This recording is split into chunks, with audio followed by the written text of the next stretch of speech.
Hello and welcome to the Weekend Investing Daily Bite of 25th of July. And there was a starting hiccup in the market today with markets opening gap down on the back of Nasdaq getting trashed last night. So big stocks, Tesla, Broadcom, many other stocks there, AMD, Nvidia, really getting bashed there. The story for today is the real estate tax shocker. What you've heard so far is not the end of it. There are fine prints that are emerging, and we will discuss that towards the end of this video. But please first subscribe the video and share it with your friends and family as well. Where is the market headed? Market is giving you a very strong signal so far that I don't want to go down. You can see that the market opened nicely gap down today, almost a couple of 100 points, and then it built back up from 24,210 back to 24,406. So 200-point gain in the entire day. Nobody got an opportunity to short the market for intraday at least, and bears were again caught on the wrong foot. Yesterday, SEBI has come out with a report that intraday cash players 70% of the cash players of intraday markets are losing money. They have done a research on 2019 to 23, I think. This comes on the back of the previous research report, which was on FNO players, which was almost 89% FNO players lose money. So 89% of FNO people are losing money. 70% of intraday folks are losing money. I don't know what people are doing. I mean, it is so simple to make money in the India markets, provided you don't do anything stupid. And I suppose these 89% in that segment in FNO and the intraday segment can't understand this simple fact that without using your brain, you could have made good double-digit returns. But because the brains are so fertile and you are made to believe that you will make hundreds of percent of return every year and 10, 20, 30% every month, that you fall into the trap of intraday trading or FNO trading. There's nothing wrong in trading. I'm not saying trading is bad. I have done trading for almost a decade in my earlier younger self, but you have to do it professionally. You can't be doing a 12-hour hectic job with a boss on your head and on the side doing some trades. It doesn't work that way. It's a full-time occupation, and a lot of folks are attracted as as their friends will tell them that we made so much money in the last few months. So don't get fooled by all that. It's a proper profession to follow, and it takes years and years for you to come to a point where you can feel confident that yes, I can make money in any kind of market. Give me whatever comes to the market, I'll make money. It takes years and years. Sorry to have digressed, but coming back to the index is telling you that I am in no mood to go down. We should listen to the market. The market is telling you a story. We have to listen to it. Nifty Junior, again, a very good support taken at the 40 SMA. I think this again is very I would say telling that unless something really now is gets revealed either about fine print in the budget, or I mean, there is nothing which is currently looks like which can topple this market except very poor results, of which I would think substantial part would already be discounted. So even today, a couple of companies came out with disaster of result, like Laurus Labs, for instance. The stock didn't fall at all. I mean, the market is expecting bad news, and yet whenever bad news is getting delivered, it absorbs and goes up. And same thing has happened out in the budget. This kind of a capital gains terror, long-term capital gain up 25%, short-term capital gain up 33%, FNO taxes up 60%, and yet the market doesn't want to fall. I mean, this is exactly what you should be grasping from the market, that the liquidity is not allowing the markets to fall, and there will need to be a big event, a change of stance, something that will really break this. And I don't see that happening on the horizon, at least not as of today. Mid caps down only 0.25%. Again, mid caps did not open very far gap down, almost within the candle of yesterday. So it's an inside day of the last two sessions. Small caps also an inside day of yesterday, not going down 0.28%. Almost like we are looking for the next trigger now. Tell me what is about to come. Banks continue to fall. But as I mentioned yesterday, the fall looks to be almost done to that extent. Today also, it opened very near yesterday's low and sort of closed there, down 0.83% on a closing basis, but not viciously falling down as such. It is just a correction, just like we had earlier in those corrections. Heat maps today. Nifty heat map. Axis Bank trashed -5%. ICICI Bank -2%. So this is where I think most of the FII selling is concentrated on. That is, they are sitting on big allocations to these stocks, and this is where the selling is coming through. Kotak Bank, SBI Life, HDFC Life, HDFC Bank for a change were up. ONGC racing up 5%. Tata Motors racing up 6%. Sun Pharma and L&T also up very nicely. Nestle reported a 1% volume growth and the stock is down just 2%. I mean, you just look, it's sitting at some, they tell me 80, 90, 100 times price earnings, and it is having 1% volume growth right now. So, things can remain irrational for the rest of our lives also. People will keep waiting for lower price earnings. It may not happen. Titan down 2%, ITC down almost 1%, Tata Steel down 2%, JSW down 1%, Reliance flat, TCS Infosys also were flat. What's happening in the Nifty next 50 space? Railway stocks were hit today. So IRFC, Railtel, RVNL, they were all down. You had some nice gains on the back of results on Adani Green. United Spirits was up 4.4%. Varun Beverages has been going up every day. Havells, Bosch, Marico going up. You had IOC go up dramatically at 4.7%, and you also had Tata Power and Adani Power up marginally. What was losing was IRFC, Geofinance, DLF, Chola Finance, and Jindal Steel. Yeah, so sectoral trends, not big moves, but metals losing some ground today, -1.3%. They've lost 5% in this week and 7% in the last 1 month. So this is not a good situation. Metals losing this much ground. Commodities, on the other hand, are up 2.6%, also gaining 0.5%. Private banks down, real estate down by a bit today, 0.8%.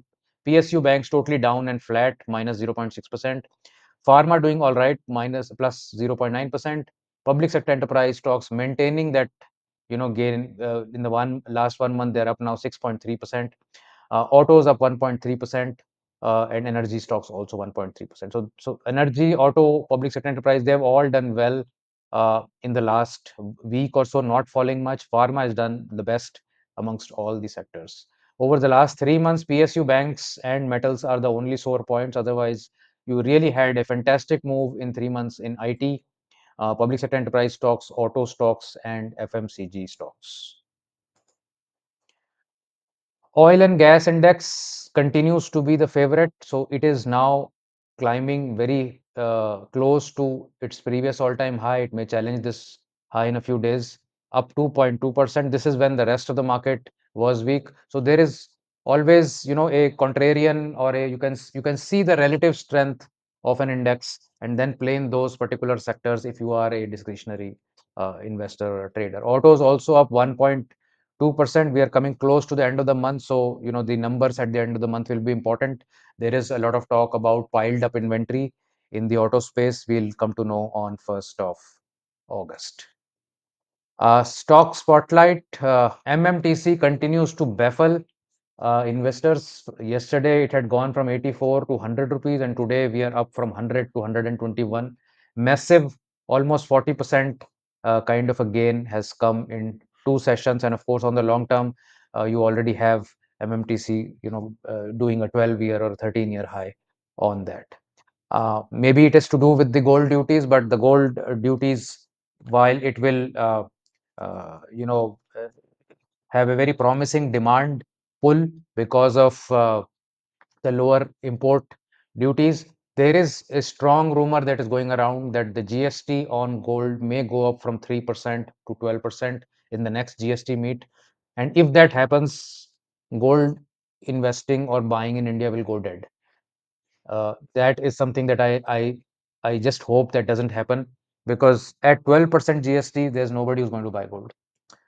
Anyhow, coming to the real estate shocker. So before the budget, I wasn't, so sure what kind of shocker is coming. I did mention a day before the budget that I am getting a feeling that It's not going to be, all roses and flowers. There's going to be a lot of thorns in the budget, but this spread of the amount of things that they have touched is definitely shocking. And the real estate tax shocker is not what you have heard or read so far. I'll tell you at the end what exactly is the new shocker in the fine print. But before that, Income Tax of India has come out on Twitter and said that according to them, the nominal real estate returns are in the region of 12 to 16%. Now, please tell me, where these Sarkari Babus get their data from. Nobody in India, the best of real estate investors cannot claim this, that over a longer period of time, they get 12 to 16% on real estate. And the fact that Income Tax India is saying this is extremely worrying, that what kind of knowledge base are they sitting on, that they are saying that indexation for inflation is in the region of 4 to 5%. So if you are making 14 to 15%, hence taking away indexation doesn't matter. So my tweet on this was that these babus are living in metaverse probably, because in the real world, there is hardly any real return in real estate. So if 4, 5, 6% is inflation, you get 7, 8, 9% in real estate. Hardly 2 to 3% is your real gain. So what is happening? You take away the indexation, you charge on the nominal gain. You're actually charging on the real return, and you are also charging on the indexation. So you get inflation, which is a silent tax, and then you pay tax on inflation by doing this jugglery of taking the indexation away. So you are getting taxed at one time with inflation. Of course, you are getting taxed on your real return, which is fair, but you are getting taxed on your inflation also. Let's assume that a property goes up only by inflation. If inflation is 6%, let's say in some areas it will happen that a property may not even go up 6%. So if real estate goes up 6%, inflation is 6%, at the end of the year, you've charged me 12% out of thin air. I mean, it was not supposed to be charged, right? So there is a major issue with this new calculation. I'll show you some of the calculators that have come online, and of course the new fine print that has come through. So this was one table that I saw on Twitter. I think this was tweeted just today. That if you assume that date of purchase is 2009, purchase value is 50 lakhs, and date of sale is 25th July, the indexation of 50 lakhs would be 1.32 crores today. Fine, that is fine. Now, if the sale value is between 60 lakhs and 1.3 crores, earlier regime would have been zero taxation, but now you are paying 10.31 lakhs. So that is a difference at 1.32 crores. Now, if you go down further, uh, you will see that if the sale value is 2.7 crores, so 50 lakhs going to 2.7 crores, then it is even Steven. Old long-term capital gain is 27, new long-term capital gain is 27. So if purchase has gone up by 5.4 times over the last 15 years, then you are at even with the old and the new. And the long-term capital gain is not 12.5%. I'll explain to that later. It is actually more.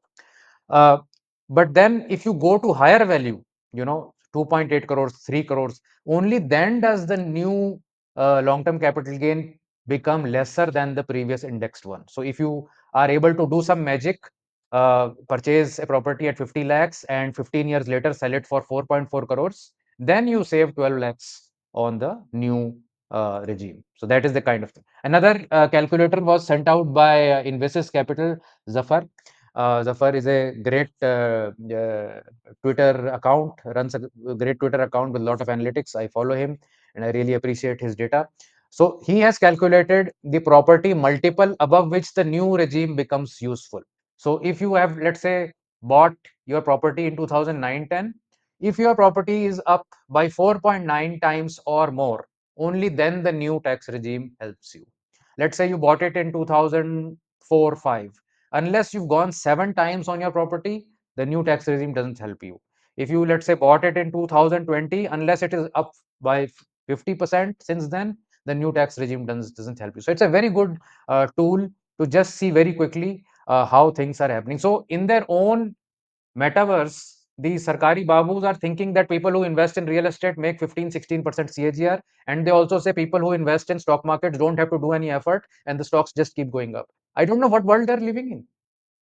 I mean, Nifty has a CAGR of 12%, and you are saying, real estate has 14 to 16%. I mean, I don't know if it is actually a joke on the people of the country.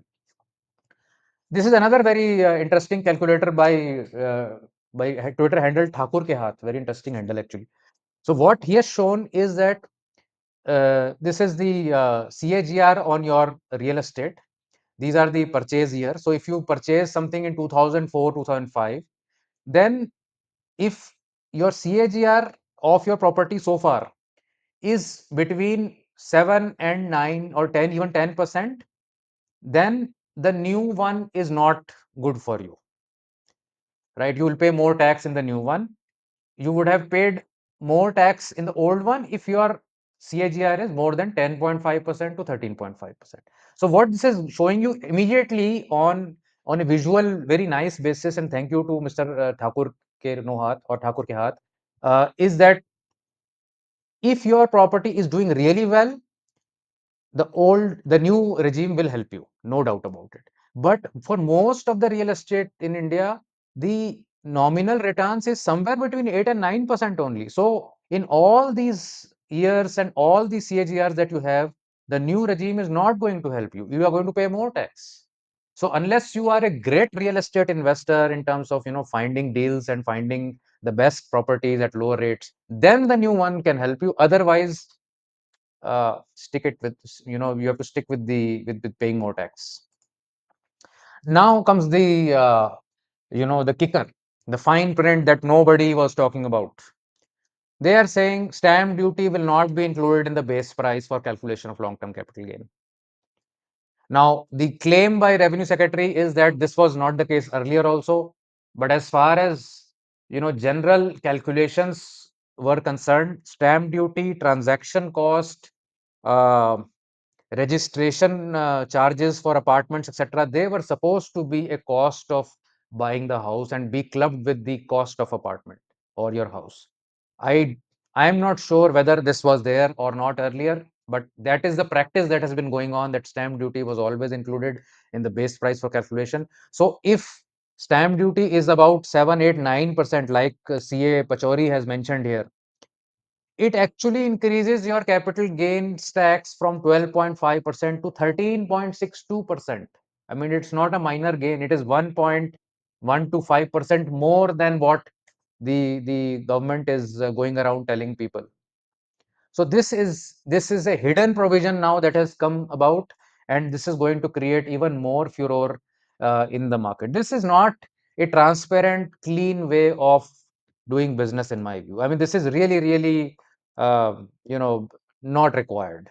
So now the question is, with so much hindsight on data available, with so much information that the information of income tax department is totally bogus of 14 to 16% nominal returns, will they roll back? Please let me know in the comments what are your thoughts about it. In my view, there were benefits about all this. The few benefits that I must say would have happened is, one is, if it was just for 12.4%, 12.5% and nothing else, maybe people would have seen it as a simplification. It is a simplification, but with these loopholes and fine prints, it is seeming less of a simplification. Number two is this entire cycle of back to back residential house buying, that I buy and sell a house, and so I have to now pay 20% with indexation, so I don't want to pay that, so I buy another house with it. That cycle can break, and people can afford to pay 12.5% and say, okay, I'm now using this money into equity. So this was actually possible, that this money could shift, some part of that money could shift towards equity or gold or other avenues. So you don't have to roll the real estate money into real estate.